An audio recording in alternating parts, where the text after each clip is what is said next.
মেয়েদের বড় ত্যাগ দিতে হয়। যে ঘরে জন্ম হয়েছে সেই ঘর ছেড়ে চলে যেতে হয়। যেই উঠানে খেলে বড় হয়েছে সেই উঠানটাকে চিরতরে শেষ করে দিতে হয়। একটু ভালো করে দেখলে দেখা যায় মেয়েদের কিন্তু আসলে কোনো ঘরই হয় না। বাবার কাছে থাকলে বাবার বাড়ি, স্বামীর কাছে থাকলে স্বামীর বাড়ি, ছেলের কাছে থাকলে ছেলের বাড়ি, নিজেদের আসলে কোনো বাড়ি হয় না। মা জাতি বড় অদ্ভুত।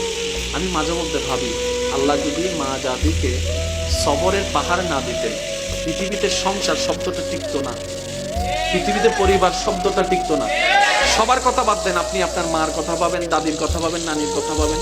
আমাদের মা, আমাদের দাদি, আমাদের নানি যে ত্যাগটা দিয়েছেন, যে সহ্যটা করেছেন, ওনারা যদি অধৈর্য হতেন আজকে কারো পরিবার কিন্তু ঠিক থাকতো না।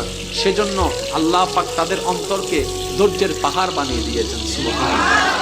এগুলা ওনাদেরকে বেতন দিয়ে কিংবা ওনাদেরকে বিনিময় দিয়ে এটার নিয়ামত পাওয়া যাবে না, এটা শুকরিয়া আদায় করা যাবে না। সেজন্য আমি অনুরোধ করব, সন্তানরা মা বাবার প্রতি আন্তরিকতা শ্রদ্ধা রাখুন, স্বামীরা স্ত্রীর প্রতি মায়া ভালোবাসা রাখবেন, মুরব্বীদের প্রতি শ্রদ্ধা রাখবেন। কারণ ওই মহিলাদের ত্যাগ, ওই মা বোনদের, দাদি নানিদের ত্যাগ আমরা কখনো টাকা দিয়ে বিনিময় দিয়ে কখনো প্রতিদান দেওয়া যাবে। আমরা দিতে পারি একটা ভাবে, প্রতিদান নয়, সেটা হচ্ছে মায়া দিয়ে, ভালোবাসা দিয়ে, সম্মান দিয়ে। আল্লাহ আমাদের সবাইকে বুঝার তৌফিক দান করুন। এবার ইমানদার ভাইরা একটু মনোযোগ দিবেন। কষ্ট হচ্ছে আপনাদের? সবকিছু কোরআনে, কোরআনটা আল্লাহ ফিট করে দিলেন নবীর অন্তরে। ঠিক আছে, এই কথাটা একটু মনে রাখবেন। এবার সামনে আসেন। প্রথমে বিয়ে দিবেন কাকে? বড়জন, তারপরে সেজ, তারপরে ছোট।